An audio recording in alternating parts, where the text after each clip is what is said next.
자, 오늘은 이제 잠언 3장 5절에서부터 12절에 있는 말씀인데, 5절에서 그랬죠? 너는 마음을 다하여 누구를 의뢰하고 여호와를 의뢰하고 이렇게 시작하고 있는데, 이 말씀은 그대로 의지해서 말씀의 제목은 너는 마음을 다하여 여호와를 의뢰하라 하는 말씀의 제목으로 주일 오전 예배 시간 은혜 나누러 가겠습니다. 제목이 참 좋아요. 제목을 한번 따라서 해보세요. 너는 마음을 다하여 여호와를 의뢰하라. 예, 마음을 다해서 누구를 의뢰하라고요? 여호와를 의뢰하라. 오늘 본문의 말씀의 제목에서 참 우리의 신앙을 좀 돌아보고 우리가 의지할 대상이 누군가를 잘 보여주는 그런 말씀입니다. 이 본문의 말씀은 그거예요. 우리 삶의 모든 것을 주장하시고 지혜의 근본이 되시는 바로 여호와를 경외하고 그 가르치심과 또 그 인도하심과 심지어 그 징계하심에 순종하라 라고 교훈하는 말씀입니다.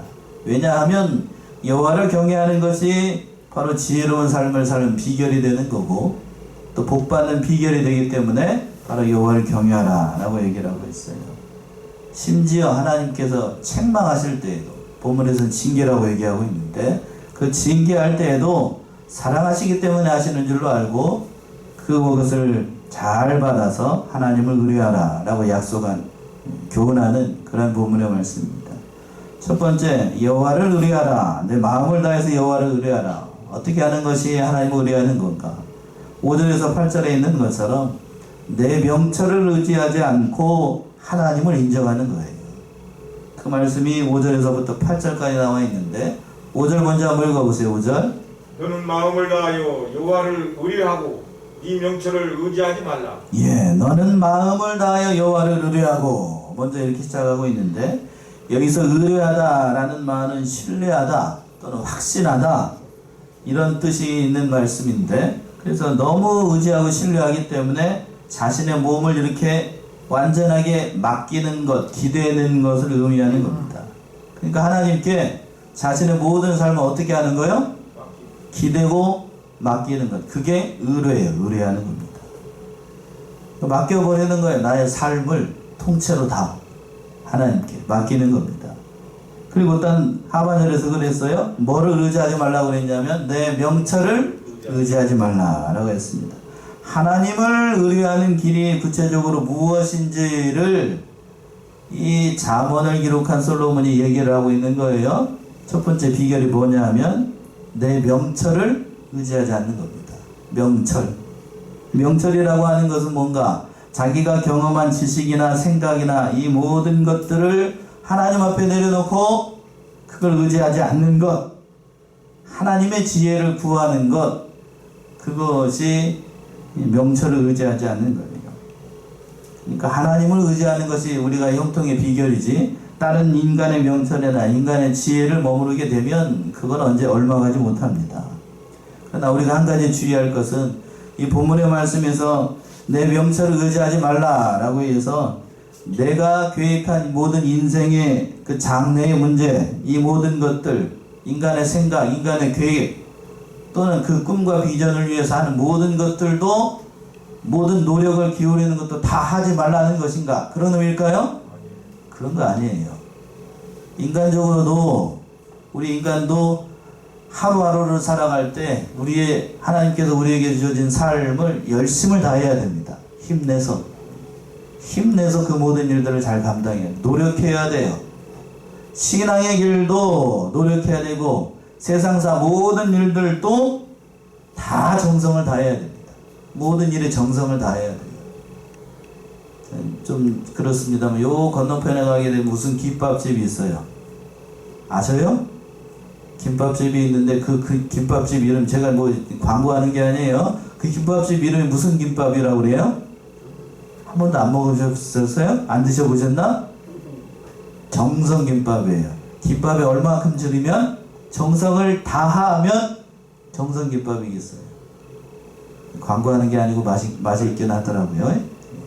우리의 삶에 있어서도 김밥을 만든 것보다 더 중요한 것이 뭘 많이 드려야 된다는 거냐면 정성을 많이 드려야 돼요. 우리의 삶도 역시 마찬가지예요.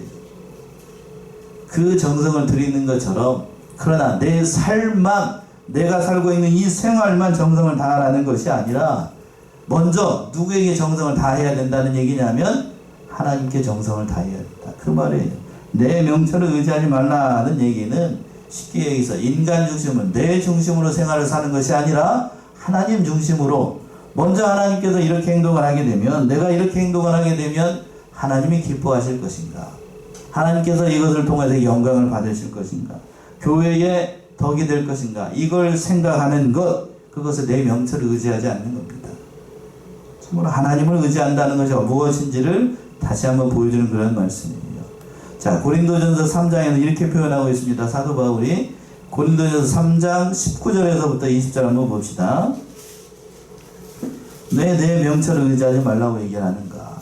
이 세상 지혜는 하나님께 미련한 것이니 기록된 바 지혜 있는 자들로 하여금 자기 괴일에 빠지게 하시느니라 하였고, 또 주께서 지혜 있는 자들의 생각을 헛것으로 아신다 하셨느니라. 예, 19절에서 그랬네. 이 세상 지혜는 하나님께 어떠한 것이고 미련한 것입니다. 그러니까 이 세상 지혜를 의지하고 내 명철을 의지하고 뒤에 가서는 스스로 지혜롭게 여기는 건, 그거는 하나님이 기뻐하시지 않아요. 하나님께서 그렇습니다. 하나님의 지혜를 구하지 않고 하나님을 의지하지 않는 인생, 자기 명철을 따르고 자기 지혜를 따라가는 사람은 그대로 행하도록 하나님께서 냅둬버립니다. 하나님이 간섭하지 않아요. 자기 생각과 자기 판단이 옳다라고 생각하는 사람들은 그대로 하도록 하나님께서 놔두십니다. 이거 신학적으로 뭐라고 얘기를 한다고요? 유기, 냅둬버린다, 버려둔다는 얘기예요. 왜? 하나님보다 누구 생각이 더 옳다라고 생각하니까요? 자기 생각이 옳다라고 생각하고 자기가 스스로 지혜롭다라고 여기니까, 그래, 그대로 해봐라. 그대로 해봐라. 그래야 그렇게 해서 성공해도 성공하는 것이 그게 과연 성공인지 모르겠습니다만, 성공해서 실패하게 만들고 그것을 통하여서 자신의 부족함을 깨닫도록 하기 위해서 성경에서 이걸 자기 괴율에 빠지게 한다라고 하는데, 스스로 함정에 빠지게 하는 거예요. 그러니까 자기 지혜를 믿는 사람은 하나님께서 그대로 하도록 하십니다. 그러나 그것이 미련한 거예요. 자, 그리고 또 뭐라고 얘기를 하고 있냐면 6절에서 이렇게 얘기하고 있습니다. 6절이요. 너는 범사의 그를 인정하라. 그리하면 네 길을 지도하시리라. 예, 너는 범사의 그를 인정하라. 범사라고 하는 말은 모든 일이지요. 우리의 삶에 있어서 모든 영역, 크고 작은 모든 일들을 다 범사라고 얘기합니다. 그 범사를 다 인정하라는 거예요. 범사에서 모든 일에 있어서, 세상에 일어나는 모든 일에 있어서 하나님의 주권을 인정하라는 얘기입니다. 그러니까 이 세상에 일어나는 모든 일들은 우연히 일어나는 게 없습니다. 바로 하나님께서 그 모든 영역에서 다 주관하시고 통치하시고 다스리신다는 사실을 인정하라는 얘기예요. 인정하라는 얘기는 단순히 그냥 고개 끄덕하면서 이렇게 인정하라는 의미가 아니고, 하나님의 뜻을 헤아려서 하나님의 뜻을 발견하고 하나님께 모든 것을 집중하라, 그런 의미예요. 그런 의미. 단순히 머리로만 이렇게 그 아는 것에 그치는 것이 아니라 깨달은 그 말씀을 몸으로 순종하는 것까지 하는 것을 인정이라고 얘기하는 거예요. 인정하는 것. 하나님으로서의 권위를 인정하고 우리를 다스리신 분으로 인정하고 그 모든 것을 순종하여서 자신의 인격과 실력을 만들어 나가는 것을, 그걸 인정이라고 얘기하고 있습니다. 그렇게 범사의 하나님을 인정을 하게 되면 어떻게 하시는가? 하나님께서 그 후반절에서 그랬죠? 그리하면 내 길을 어떻게 하신다고요? 지도하시리라. 범사의 하나님의 주권을 인정하고 하나님의 섭리를 인정하고 하나님의 다스림을 인정하게 되면 하나님께서 그 인생을 가장 선한 길로 그 길을 인도하시는 거예요. 왜? 하나님을 인정하니까요. 내 생각과 내 판단을 의지하지 않고 하나님 앞에 모든 것을 인정하니까 하나님께서 그 길을 인도하시는 거예요. 그리고 또 7절에서 이렇게 표현하고 있네요. 7절이요. 스스로 지혜롭게 여기지 말지어다. 여호와를 경외하며 악을 떠날지어다. 예, 스스로 어떻게 여기지 말라고요? 지혜롭게 여기지 말라. 스스로 지혜롭다는 말은 앞에서 얘기하고 5절에서 얘기하고 있는 내 명철을 의지하지 말라는 말과 같은 선상에서 있는 말이에요. 더 발전한 건데 어떤 의미에서는 그러니까 스스로 지혜롭다라고 하는 말씀은 자기 교만에 빠진 거예요. 자기가 세상에서 제일 잘난 줄로 알아요. 자기의 지혜를 믿고 자기의 모든 것을 생각하니까 세상에서 자기가 제일 잘난 줄로 압니다. 그러나 그거는 형통의 비결이 아니에요. 그런 자는 하나님께서 그 교만을 언젠가는 꺾으십니다. 그리고 또 뭐라고 얘기를 하고 있냐면 그 앞 한 절에 여호와를 경외하며 뭐를 떠날지어다? 악을 떠날지어다. 자, 7절에서 보게 되면 여기서 여호와를 경외하고 악을 떠나라고 얘기를 하고 있는데 7절에서만 한정한다라고 하면 이 악이라고 하는 것이 뭘 것 같아요? 스스로 자신을 어떻게 생각하는 것? 지혜롭게 생각하는 일. 그것이 하나님께서 봤을 때는 그것이 악하다는 거예요. 악한 거예요. 자기가 하나님 앞에서 봤을 때 지혜롭다라고 생각하는 것. 누구보다도 똑똑하다라고 생각하는 것. 그 교만이고 악한 거예요. 악한 거. 여러분들도 그렇게 생각하신가요? 내가 저 사람보다는 똑똑한 것 같아. 그럼 저 사람만큼 내가 어떻게 하다는 얘기예요. 성경에서는 악하다는 얘기입니다. 이해되십니까? 내가 저 사람보다는 예쁜 것 같아. 그러면 그 반대로 저 사람보다는 내가 더 악하다는 얘기예요. 이해되시지요? 성경의 관점은 그 얘기를 하고 있는 겁니다. 그러니까 또 이 사실을 깨닫고 그 모든 일들을 통해서 하나님만 바라봐야 돼요. 그렇게 하기는 하나님께서 어떻게 은혜를 베풀어 주시는가? 8절이지요? 8절 보시면 이것이 네 몸에 양약이 되어 네 골수로 윤택하게 하리라. 예, 이것이 내 몸에 뭐가 되고 양약이 되어 내 골수로 윤택하게 하리라. 이 모든 것 자신의 지혜를 의지하지 않고 자신의 명철을 의지하지 않고 하나님을 의지하는 인생은 그 자체가 우리 몸에 양약이 되어서 나의 골수를 윤택하게 하고 하나님께서 가장 좋은 것으로 채워주신다라고 약속하고 있는 그런 말씀이에요. 그러니까 우리는 스스로 뭐를 의지하지 않고 자신의 지혜를 의지하지 않고 자신의 명철을 의지하지 않고 누구를 인정해야 된다고요? 하나님을 인정해야 돼요. 어떤 일에 있어서 세상의 모든 일에 있어서 범사에 있어서 하나님을 인정하는 것이 곧 복받는 비결이라고 얘기를 하고 있어요. 두 번째는 9절과 10절에 있는 것처럼 복받는 비결, 하나님을 경외하는 길이 어떻게 되는 건가? 처음 익은 열매로 여호와를 긍정하는 겁니다. 9절 한번 읽어보세요. 9절. 네 재물과 네 소산물의 처음 익은 열매로 여호와를 공경하라. 예, 내 재물과 내 소산의 처음 익은 열매로 누구를 공경하라고요? 여호와를 공경하라. 처음 익은 열매로 여호와를 공경하라라고 되어 있는데 내 재물과 내 소산의 첫 번째 익은 열매는 하나님으로 구별하여서 바친다라고 하는 거는 그런 의미가 담겨 있어요. 이 모든 것이 누구의 은혜로? 하나님의 은혜로 주어진 것이고 궁극적으로 내가 잘되고 복받는 모든 것이 바로 하나님께 있다는 뜻이 담겨 있는 겁니다. 그래서 율법에도 그렇게 얘기를 했어요. 내 익은 것에서 내 초산물에서 가장 처음 나는 것을 하나님께 바치라. 율법에도 이미 규정된 바입니다. 그리고 처음 익은 열매라고 하는 것은 내 것 가운데에서 가장 좋은 것을 바친다는 거예요. 처음 익은 열매. 예를 든다라고 하면 여러분들 저희 자식들 대부분 다 장성해가지고 저기 했죠? 직장생활 하죠?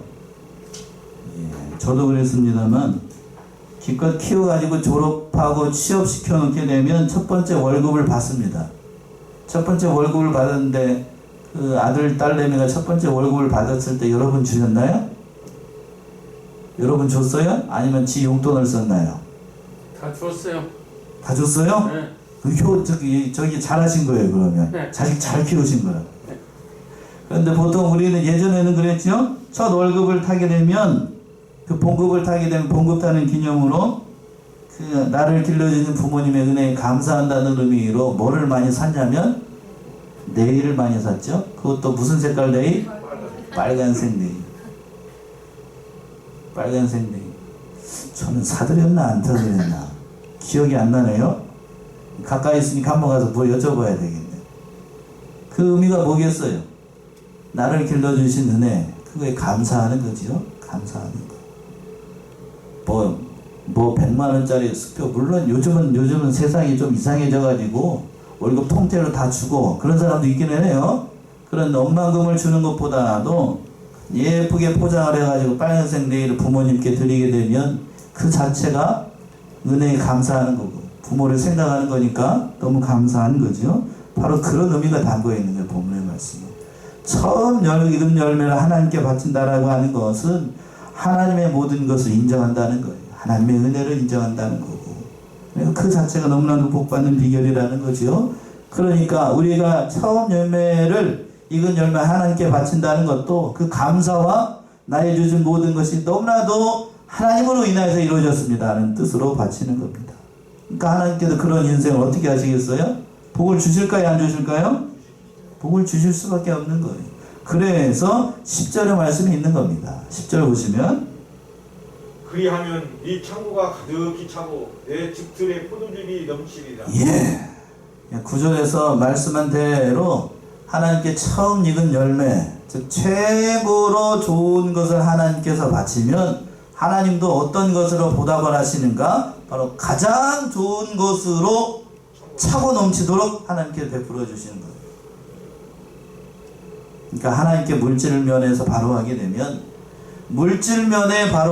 하나님께서 어떤 걸로 복을 주시냐면 물질 면에 잘되게 하십니다. 자, 이거는 믿는 자나 믿지 않는 자나 동일해요. 맞나요? 안 맞나요? 자, 믿지 않는 사람이 물질면에서 바로 합니다. 물질면에 부정부패하지 않고, 요즘 얼마 전에 대통령 선거가 끝났는데 물질면에서 바로 하고 모든 일에서 정직하게 하는 사람, 요즘 대한민국에 그런 공직자가 흔치 않아요. 그런 공직자를 발견한다. 그러면 세상 사람들, 믿지 않는 사람들도 존경하나요? 존경하지 않나요? 존경해요. 그런 사람이 많지 않기 때문에. 믿지 않는 사람들도 그런 사람 좋아한다고요. 하물며 하나님이 그런 인생을 만난다. 얼마나 기뻐하시겠어요. 그러니까 우리도 물질면에 바로 해야 됩니다. 단순히 개인적 차원이 아니라 그 모든 일들을 통해서 하나님 앞에 영광을 올려야 돼요. 그러니까 물질면에 바로 하게 되면 하나님께서 복을 주신다라고 약속하고 있어요. 오늘 말씀만 아니고 말라기에서도 하나님께서 이렇게 말씀했죠. 말라기 3장을 한번 가봅시다. 말라기 3장 10절 12절 찾아보세요. 말라기 3장 10절에서부터 12절. 만군의 여호와가 이르노라. 너희의 온전한 11조를 창고에 들여 나의 집에 양식이 있게 하고 그것으로 나를 시험하여 내가 하늘문을 열고 너희에게 복을 쌓을 곳이 없도록 붙지 아니하나 보라. 만군의 여호와가 이르노라. 내가 너희를 위하여 황충을 금하여 너희 토지 소산을 멸하지 않게 하며 너희 밭에 포도나무의 과실로 기한전에 떨어지지 않게 하리니 너희 땅이 아름다워짐으로 열방이 너희를 복되다 하리라. 만군의 여호와의 말이니라. 예. 대표적으로 하나님께서 11조에 대해서 권면하신 그런 말씀 가운데 한 구절입니다. 말라기 3장 10절 참 중요한 성경 구절이에요. 다시 한번 보시면 만군의 여호와가 이르노라. 너희의 온전한 무엇을? 11조를 창고에 들여 나의 집에 양식이 있게 하고 그것으로 나를 어떻게 하여? 시험하여 내가 하늘 문을 열고 너희에게 복을 쌓을 것이 없도록 붙지 아니하나 보라. 성경 말씀 가운데 하나님을 시험해도 된다라고 한 구절이 한 군데밖에 없어요. 그게 뭐예요? 어디요? 여기 이거예요. 여기에요. 다른 것은 하나님을 시험하면 안 됩니다. 그런데 11조 물질생활 바로 하게 되면 하나님께서 복을 주는가 안 주는가 시험해봐요. 그건 시험해봐도 된다고요. 한번 해보세요. 하나님 하시는가 안 하시는가. 시험해도 된대요. 하나님께서. 그러니까 이 말씀을 통해서, 이 본문의 말씀을 통해서 우리가 참 귀하게 받아들여야 됩니다. 앞에서 잠시 언급한 것처럼 물질면에 바로 하게 되면 하나님께서 복을 주십니다. 또 믿지 않는 사람들도, 공직자들이나 모든 사람들이 물질면에 바로 하는 사람 보게 되면 참 귀하게 여기잖아요. 귀하게 여겨요. 또 여기 얼마 전에 우리 이게 울진에서 큰 불이 나고 또 여러 가지로 피해를 있을 때에 그 수많은 대한민국의 그 유명한 연예인들이나 모든 정치인들이 큰 금액을 다 기부하잖아요. 뭐 1억 원씩 막 이렇게 기부하시는 분들도 많이 있던데, 그거 보게 되면 어떤 생각이 들어요? 아이고, 저 사람은 부자라서 저렇게 많이 기부하니까 좋겠다, 이런 좀 이상한 생각을 하시나요? 아니면 참 귀하다, 이렇게 생각을 하시나요? 어느 쪽인가요? 부자라서 많이 기부해서 좋다, 이렇게 삐뚤어진 생각을 가지고 계셔요? 그런 사람도 있어요? 예. 그런 사람도 물론 있겠지만 중요한 건 우리는 그런 생각 보면 안 돼요. 참 귀하다. 하나님께서 그런 인생을 복 주시는 거예요. 그런 인생. 우리도 참 보기 좋고 그렇잖아요. 그것처럼 우리 이 말씀을 통해서 하나님께서 처음 익은 열매로 하나님을 공경하는 자들은 하나님께서 잊지 않으십니다. 이거는 진리예요, 진리. 믿는 사람이나 믿지 않는 사람이나 물질면을 바로하는 것을 귀하게 여기는 것처럼 우리도 이 말씀을 통하여서 물질면에서 바로해서 하나님을 경외하는 자로서의 모든 복과 은혜를 누리는 우리 사랑하시는 성안의 성도님들 다 되셔야 되겠습니다. 마지막으로 세 번째는 11절과 12절에 있는 것처럼 복받는 비결이 뭔가, 여호와를 경외하는 것이 뭔가, 바로 하나님의 징계를 경히 여기지 않는 겁니다. 11절 한번 읽어보세요. 11절. 내 아들아, 여호와의 징계를 경히 여기지 말라. 그 꾸지람을 싫어하지 말라. 예. 자, 11절 우리 합독합시다. 11절 시작. 내 아들아, 여호와의 징계를 경히 여기지 말라. 그 꾸지람을 싫어하지 말라. 내 아들아, 특별히 11절 말씀을 할 때에 솔로몬이 이렇게 얘기하고 있어요. 내 아들아, 여호와의 징계를 어떻게 여기지 말라? 경히 여기지 말라. 여기서 경히 여기다는 말은 우리말은 가벼이 여기다, 이런 의미로 좀 들리게 되는데, 본문의 의미는, 원어적인 의미는 그렇습니다. 거절하지 말라, 달가워하지 말라, 이런 얘기예요. 왜 거절을 하죠? 내 생각에는 그것이 맞지 않으니까 거절하는 거예요. 거절. 하나님의 징계가 나에게는 별로 달갑지가 않아요. 그러니까 계속해서 거절하는 겁니다. 그러니까 하나님께서 징계를 내렸어요. 이스라엘 백성들이 하나님의 명령을 순종하지 않고 하나님의 말씀을 순종하지 않으니까 복종하라고 얘기를 했더니 계속해서 어떻게 한다고요? 거절합니다. 그게 경히 여기는 거예요. 경히 여기는 거. 회개하라고 얘기를 했더니 회개하지 않고, 그것을 경히 여기는 거예요. 가볍게 여기는 거지. 그리고 또 뭐라고 얘기를 하고 있어요? 그 하반절에서 보시면 그 꾸지람을 싫어하지 말라. 싫어하지 말라는 것은 혐오하지 말라는 의미예요.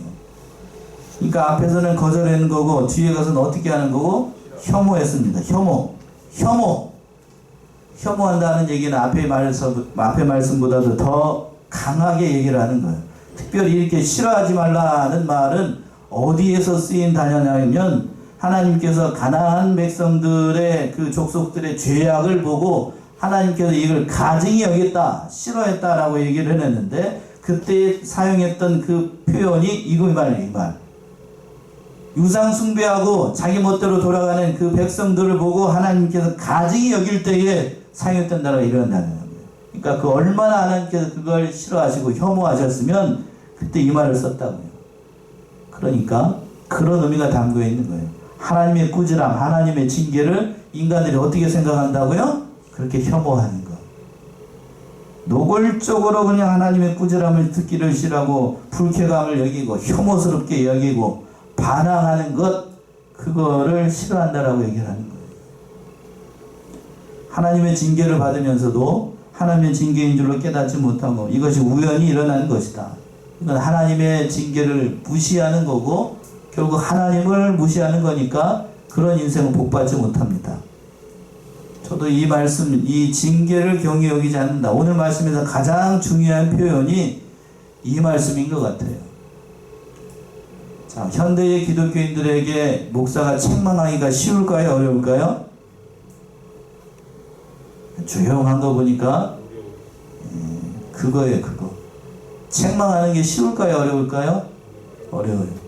여러분들도 자식 키워보셨겠지만 자식한테 징계하거나 또는 싫어하는 말을 할 때의 마음이 어떻든가요? 좋아요? 또 좋다, 아 좋다 이런 생각이 드시나요? 별로 속 터져요. 별로 좋지 않다고요.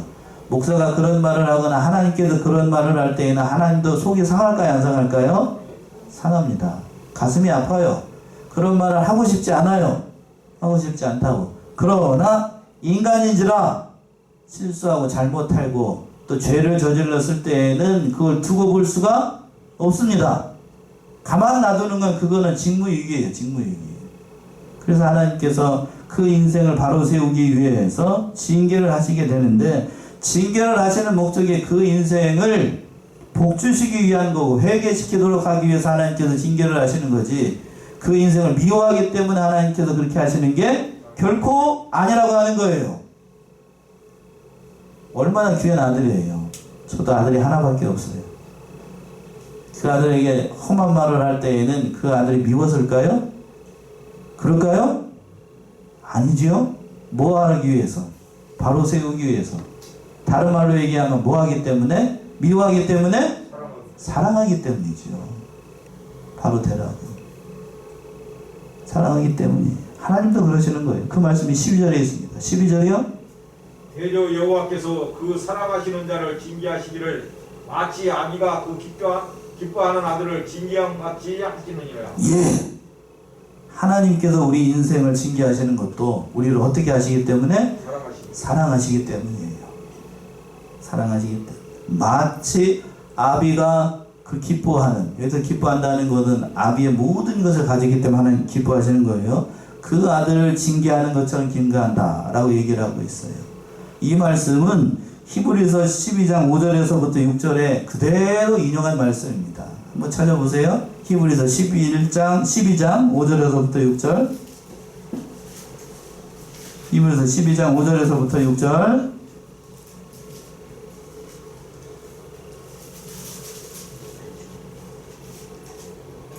또 아들들에게 권하는 것 같이 너희에게 권면하신 말씀을 잊었도다. 12장 5절부터 6절이 그건가요? 히브리서. 네. 12장. 예, 12장. 12장 5절까지. 잠깐만요.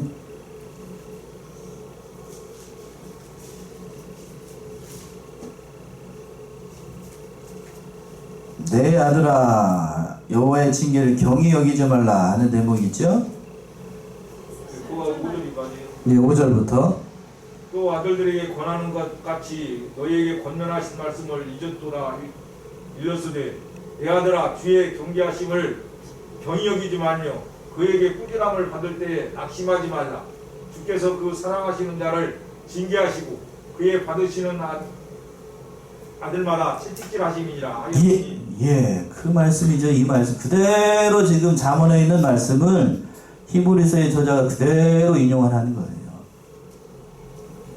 그래서 다시 한번 볼까요? 또 아들들에게 권하는 것 같이 너에게 권면하는 말씀을 잊었도다. 일러스되 내 아들아 주의 징계를 어떻게 여기지 말고 경히 여기지 말며 그에게 꾸지람을 받을 때에 낙심하지 말라. 주께서 그 사랑하시는 자를 징계하시고 그의 받으시는 아들마다 뭐하느니라?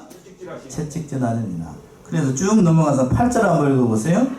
징계는 다 받는 것이오늘 너희에게 없으면 사생자요 참 아들이 아니니라. 징계가 없으면 무슨 아들이고? 사생자고 또 참 아들이 아닙니다. 사생자가 뭔 말이죠? 아버지가 죽은 아들. 아버지가 없으면 징계할 사람이 없어요. 그 얘기입니다.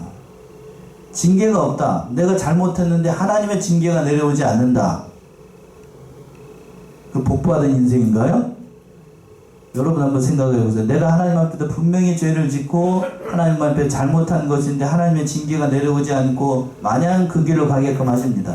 그 복받은 인생이에요? 안 받았죠. 그 복받은 인생 아니에요. 그건 그 복받은 인생 아니라고. 우리 집사님이 요즘 너무 말씀을 잘해 주셔가지고 제가 설교하기가 편해요. 아무것도 징계가 내려오지 않는다. 복받은 인생 아니에요. 그건 망한 인생입니다. 망한 인생. 망한 인생이에요. 잘못했으면 바로 하나님께서 징계해야 됩니다. 그것도 징계가 오더라도 어떻게 와야 되는가? 늦게 와야 될까요? 신속히 와야 될까요? 신속히 와야 됩니다. 제가 그걸 느끼는데 목사가 잘못한 거하고 성도가 잘못한 거하고는 하나님의 징계의 강도가 다릅니다. 여러분 안 느껴보셔서 잘 모르겠지만 목사가 하나님 앞에 잘못하고 범죄하게 되면 목사는 보통 어떻게 표현하냐면 하나님 앞에 머리끄댕이가 잡혀있는 사람이라고 보통 얘기를 해요. 징계하게 되면 어떻게 되죠? 하나님이 머리를 잡고 있으니까 어떻게 해요? 흔들어 버려요. 그 밑에 있는 목사는 어떻게 될까요? 머리가 흔들려요. 그러니까 정신을 차릴 수 있겠어요? 없겠어요? 보통 차리지 못해요. 그러니까 성도는 그러나 그 목사보다 떨어져 있으니까 하나님의 징계가 어떻게 오기가 쉬워요? 더디 오기가 쉽습니다. 강도가 달라요. 강도가. 그 얘기를 하자는 게 아니고 하나님께 징계를 올 때에 그걸 귀하게 여겨야 됩니다. 왜? 사랑하시기 때문에 하나님께서 징계를 주신 거예요. 그러나 우리는 믿음이 연약한지라 징계가 오게 되면 속상하고 마음이 아파요. 왜 하나님께서 나에게 이렇게 얘기를 하셨을까? 왜 단적이냐? 아버지가 나를 이렇게 엄하게만 얘기를 할까? 또는 목사님이 나에게 왜 이런 말을 해서 마음이 아프게 할까? 이렇게만 생각하지 말고 고깝게만 생각하지 말고 하나님의 징계가 오게 되면 망하라고 온 게 아니고 회개해서 어떻게 하는 사람이 되도록 바로 서도록 하나님께서 징계를 하시는 거예요. 성경에서도 그랬죠? 사랑하는 자식일수록 뭐를 들라고요? 매를 들라고요. 요즘 매를 못 들죠? 하나 둘이고 그러다 보니까 매를 못 들어요. 요즘 초등학교에서 아이들이 말을 안 들을 때에 담임선생님이 아이들한테 초달을 할 수 있을까요? 없을까요? 했다가는 요즘 아이들이 다 뭘 들고 있죠? 요거 들고 있어요. 이렇게 찍어가지고 SNS에다가 딱 올리게 되면 그 선생님 어떻게 해야 됩니까? 바로 잡혀가요. 바로 잡혀갑니다. 그리고 제가 얼마 전에 봤더니 그런 구절이 있더라고요. 이제 전주에 가는 길에 보니까 민법상으로 부모님들이 아이들을 훈육할 수 있는 권리가 없어졌어요. 이게 뭔 말일까요? 민법상으로 아이들에게 훈육할 수 있는 그 부모의 권리가 없어졌어요. 이게 뭔 말이에요? 성경에서 얘기를 할 때에 아이들이 잘못했을 경우에 어머니나 아버지가 뭐를 들 수 있는 권한이 없냐면 훈육이 뭐예요? 교육 말고 훈육, 회초리를 드는 거 그거 못해요. 이거 못한다고. 이 거꾸로 가는 세상이 됐어. 거꾸로 가는 세상. 잘못됐지요? 잘못됐다고. 그게 작년인지 올해부터인지 시행이 됐어요. 거꾸로 가는 세상이 됐어요. 아이들의 인권을 존중한다는 명분으로 그렇게 됐는데 글쎄요. 저는 그거 별로 좋아하지 않아요. 그러나 성경은 분명히 세상은 그렇고 성경은 분명히 어떻게 얘기를 하고 있어요? 하나님의 징계가 오게 되는 것.